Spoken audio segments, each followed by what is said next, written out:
మంత్ర, యంత్ర, తంత్ర, మూలిక, రుద్రాక్ష, నవరత్న, హోమ, క్రియ, జ్యోతిష్య, వాస్తు, హస్త సాముద్రికాలచే బ్రహ్మాస్త్ర పరిష్కార మార్గం. శ్రేయం గురుదత్త. ఆత్మీయులందరికీ స్వాగతం. ఈ విషయము చాలా మంది కన్ఫ్యూజ్ అవుతున్నారు. ఒక బాబు ఏంటంటే సరే ఎక్కడో అమెరికాలోనో ఆస్ట్రేలియాలో ఉంటూ ఉంటాడు. విధానం ఏంటంటే మంత్ర విధానం తీసుకున్నాడు, కొంతవరకు బాగైంది. భావనా శక్తిలో వీక్‌గా ఉన్నాడు. భావనా శక్తిని కూడా సెట్ చేయడం జరిగింది. ఆ బాబుకి ఇప్పుడు ఏం ఆలోచన వచ్చింది అంటే ఇంకా మరింతగా శక్తివంతం కావాలి అంటే కుండలిని చేయాలా? కుండలిని అంటే మూల చక్రాలు బిడ్డ. మన శరీరంలో ఎనర్జీ పాయింట్స్ ఉంటాయి. ఆ పాయింట్సే మూలాధార, స్వాదిష్టాన, మణిపూరక, అనాహత, విశుద్ధ, ఆజ్ఞ, సహస్రార ఇలా ఉంటాయి. వీటిని బలోపేతం సెపరేట్‌గా చేస్తే ఇంకా మంచి రిజల్ట్ వస్తుందా? మరి ఒక వ్యక్తి శక్తివంతం కావాలంటే కుండలి మూలాధారం కావాలని చెప్పి కొంతమంది అంటూ ఉంటారు. కొంతమందేమో ధనం పెరగాలి అని అనుకున్నప్పుడు మణిపూరక చక్రాన్ని చాలా స్ట్రాంగ్‌గా చేయాలని అంటూ ఉంటారు. మరి మేము డబ్బు కోసం నేను మంత్రం చేస్తున్నాను. మళ్ళీ ప్రత్యేకంగా మణిపూరక చక్రాన్ని మనం యాక్టివేషన్ చేసుకోవాల్సినటువంటి అవసరం ఉంటుందా? ఇలా అతని యొక్క ఆలోచన విధానము ఈ విధంగా సాగింది. ఇక్కడ గుర్తుపెట్టుకోవాల్సినటువంటి విషయం ఏంటంటే, మనిషి బలోపేతం కావాలి. మనిషి బలోపేతం కావాలి అని అనుకున్నప్పుడు, మనిషి బలంగా తయారు కావాలి అని అనుకున్నప్పుడు, శారీరక దారుఢ్యం వేరు. అలాగే మనకు కావాల్సిన ధనం కావాలి, ఐశ్వర్యం కావాలి, ఆరోగ్యం కావాలి, తర్వాత స్కిల్స్ కావాలి. ఇలా రకరకాల విధానాలు ఉంటాయి. ఇవన్నీ కావాలని కోరుకుంటాం. మనిషి పుట్టిన తర్వాత భావనా శక్తి చే మాత్రమే ముందుకు వెళ్తాడు. భావనా శక్తి అంటే ఆలోచన శక్తి, ఇంకా వేరే ఏం లేదు. నాకు ఇది కావాలి, ఇది వద్దు.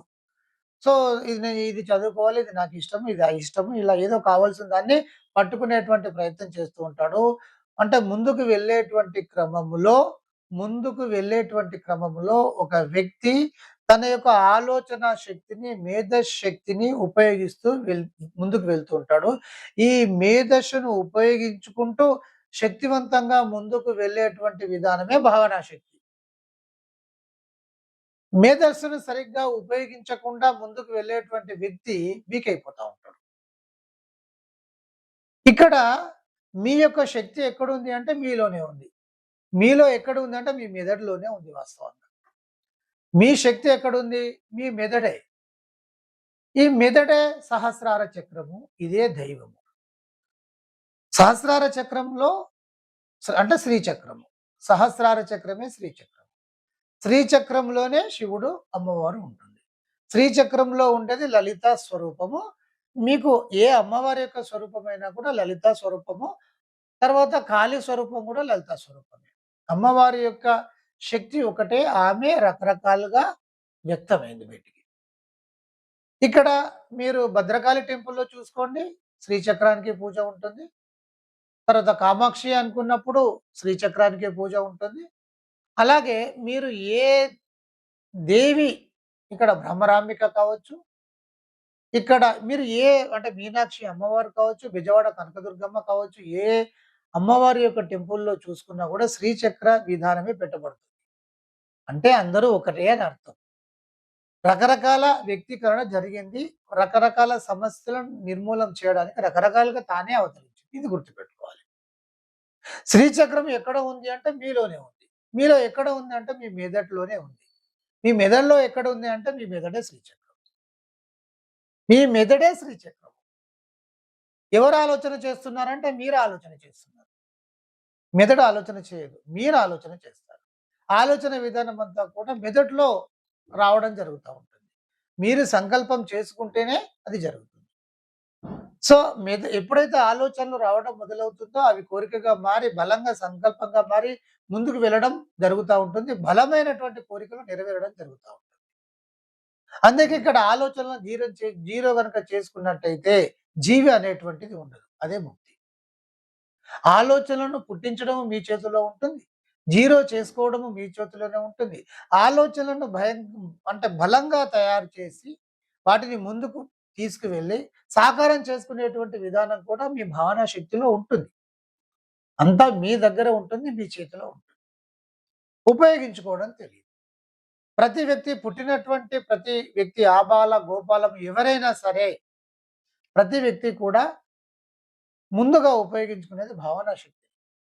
ఈ భావనా శక్తి ఎంతవరకు ఉపయోగపడుతుంది అంటే, మీ ఆరోగ్యంగా ఉండడానికి, ఐశ్వర్యాన్ని సంపాదించుకోవడానికి, స్కిల్స్ పెంచుకోవడానికి, ఇంకా మీరు ఎదగడానికి, మీరు ఎంత వరకైతే ఎదగడానికి ప్రయత్నం చేస్తుంటారో, ఆ ప్రయత్నం అంతా కూడా సఫలీకృతం కావడానికంతా కూడా మీకు భావనా శక్తి ఉపయోగపడుతుంది. మీరు అయితే మీకు తెలియనటువంటి కొన్ని విధానాలుంటాయి. అది గత జన్మానుసారం వచ్చేటువంటి సమస్యలు కావచ్చు.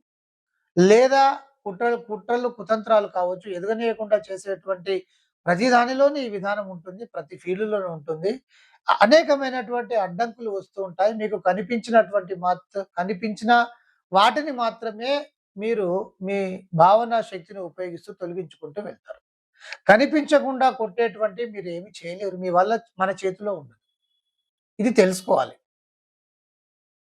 అయితే ఇక్కడ ఇంకొక ముఖ్యమైనటువంటి విషయం ఏంటంటే, వీటిని పరిపూర్ణంగా నిర్మూలన చేయడం అనేటువంటిది కూడా ఇంకో రకంగా మన చేతిలోనే ఉంది. అది మంత్ర విధానం ద్వారా.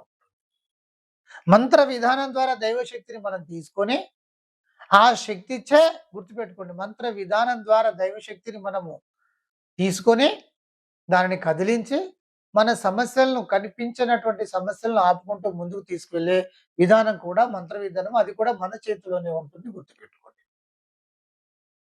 ఇక అంటే ముందుకు వెళ్ళడం అనేది మీ చేతిలోనే ఉంది. మరి భావనా శక్తిచే మీరు ముందుకు వెళ్తున్నారు. సమస్యలు విపరీతంగా వస్తున్నాయి అని అనుకున్నప్పుడు, వాటిని తుత్తునియాలు చేయాలి అని అనుకున్నప్పుడు దైవిక శక్తి అనేటువంటిది అవసరం అవుతుంది. మీ శక్తిని మీరు ఉపయోగించుకుంటారు. కొంతవరకు మీరు ఎదగలుగుతారు. ఆ తర్వాత మీ చేతిలో ఏది ఉండదు. కొన్ని ఉండవు.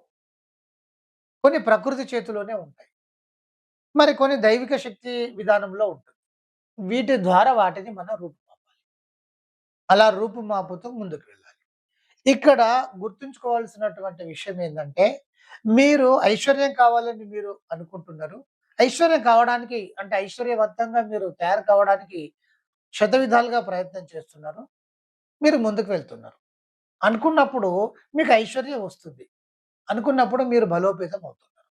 మరి పేదరికంగా ఉన్నప్పుడు వీక్‌గా ఉండేటువంటి మణిపూరక చక్రం. మణిపూరక చక్రం.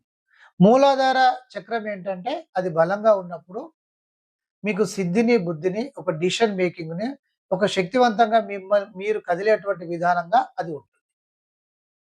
స్వాధిష్టాన వచ్చినట్టయితే అది మీకు చాలా శక్తివంతం అవుతుందంటే విద్య బాగా పెరుగుతుంది. జ్ఞానం పెరుగుతుంది. స్కిల్స్ పెరుగుతూ ఉంటాయి. మణిపూరక చక్రము బలోపేతం అవుతుంది అంటే ధనం అనేటువంటిది రావడం జరుగుతుంది. ధనము రావడానికి కావాల్సినవన్నీ కూడా సమకూడడం అనేది జరుగుతుంది. ఒక వ్యక్తి బీదగా ఉన్నప్పుడు అతని యొక్క మణిపూరక చక్రము వీక్‌గా ఉంటుంది. అదే వ్యక్తి ధనవంతుడైతే మణిపూరక చక్రము స్ట్రాంగ్ అవుతుంది. మనం ఆరా విధానం ద్వారా తెలుసుకోవచ్చు రకరకాలుగా.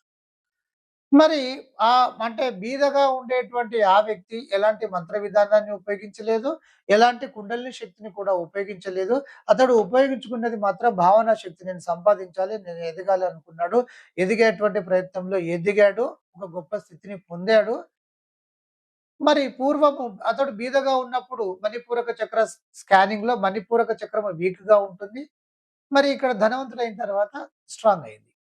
అంటే శరీరములు మణిపూరక చక్రము కుండలిని విధానంలో ఒక భాగము.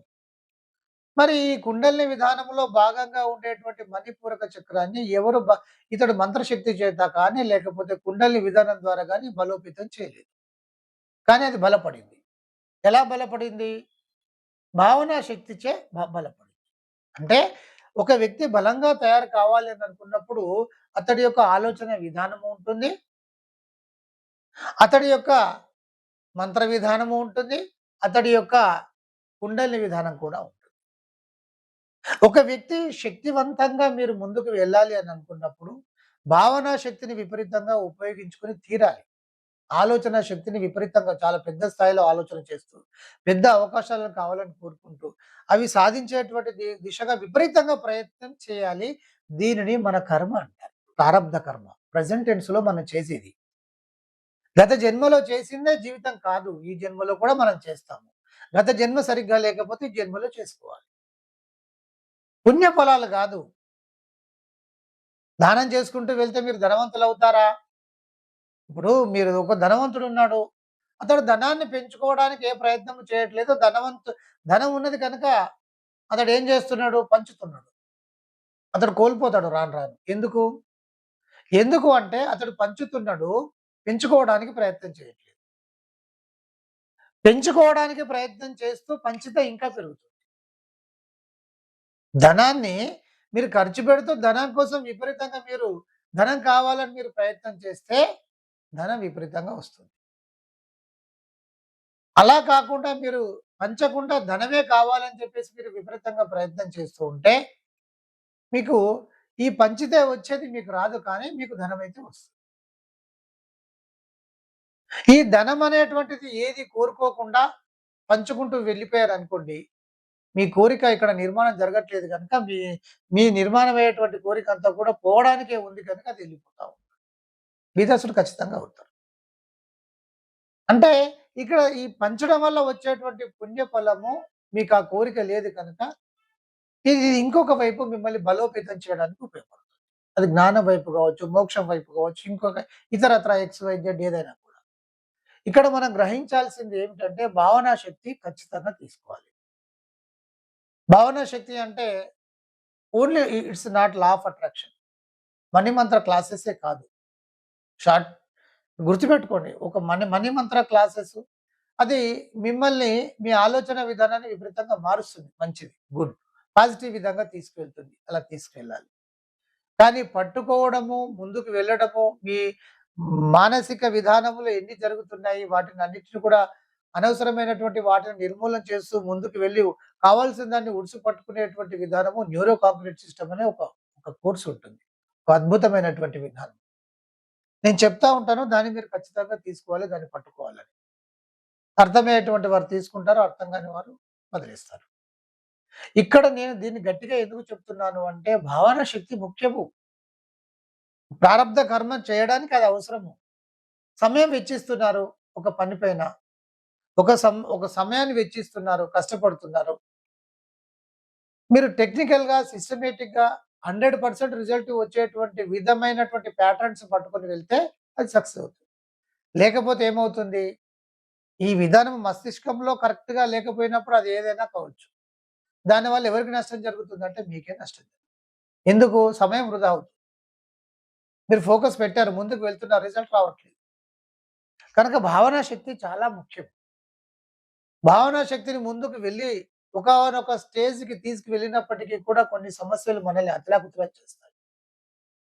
కాఫీ హౌస్ సుమారు ఒక 1000,00,00,000 సంపాదించిన ఒక వ్యక్తి సూసైడ్ చేసుకుంటాడు. అంటే అర్థం ఏంటిది? తన భావనా శక్తిచే ఒక కింది స్థాయి నుండి టాప్ స్థాయికి వెళ్ళాడు. దాన్ని సంభాళించుకోలేకపోయాడు. కుట్రలు, కుతంత్రాలు ఇవన్నిటికి బలైపోయాడు. వాటిని అన్నిటిని కూడా ఆపాలి, ముందుకు వెళ్ళాలి అంటే మంత్ర విధానం అవసరం అవుతుంది. మీరు భావనా శక్తిని స్ట్రాంగ్‌గా మీరు పెంచుకుంటూ వెళ్ళిపోతే ఆటోమేటిక్‌గా కుండలిని శక్తి బలోపేతం అవుతుంది. ఆటోమేటిక్ అవుతుంది. భావనా శక్తి గట్టిగా పట్టుకుంటారు. మీరు భావనా శక్తి లేకుండా మంత్రశక్తిని పట్టుకున్నా కూడా మంత్ర వైబ్రేషన్ ద్వారా మీ కుండలిని స్ట్రాంగ్ అవుతుంది. అలాగే మంత్ర విధానాన్ని, భావనా శక్తిని రెండిటిని పట్టుకుంటే ఇంకా స్ట్రాంగ్ అవుతుంది. దానికి ఎదురనేటువంటిది లేదు. గురుగారు మాకు సమయం ఉంది. మేము కుండలిని విధానాన్ని కూడా నేర్చుకొని అది కూడా బలోపేతం చేసుకునేటువంటి విధంగా వెళ్దామా అంటే వెళ్ళొచ్చు. అయితే చాలా ఈ కుండలిని విధానము చెప్పేటువంటి విధానంలో ఎలా ఉంటుందంటే ఇవి ఎక్కువగా మోక్షానికి ఉపయోగించుకుంటా ఉంటారు. మూలాధారంలో ఉండేటువంటి కుండలిని లేపి ఇక్కడ భేదన ఉంటుంది. భేదన చేసుకుంటూ కొన్ని చక్రాలను భేదన చేసుకుంటూ సహస్రార చక్రములోకి తీసుకువెళ్ళి అందులో దైవత్వం యొక్క తన్మయత్వాన్ని పొందేటువంటి విధానం ఉంటుంది. ఈ దైవత్వం యొక్క తన్మయత్వ విధానం వలన మీరు బాహ్య విధానాన్ని కోల్పోతారు. మరి బాహ్య విధానాన్ని కోల్పోకుండా కుండల్ని బలంగా తయారు చేసుకునే విధానం వేరే ఉంది. ఆ కోర్స్ కావాలి. అది ఐశ్వర్య కుండలి. దైవం వైపు తీసుకువెళ్ళే కుండలి కాదు.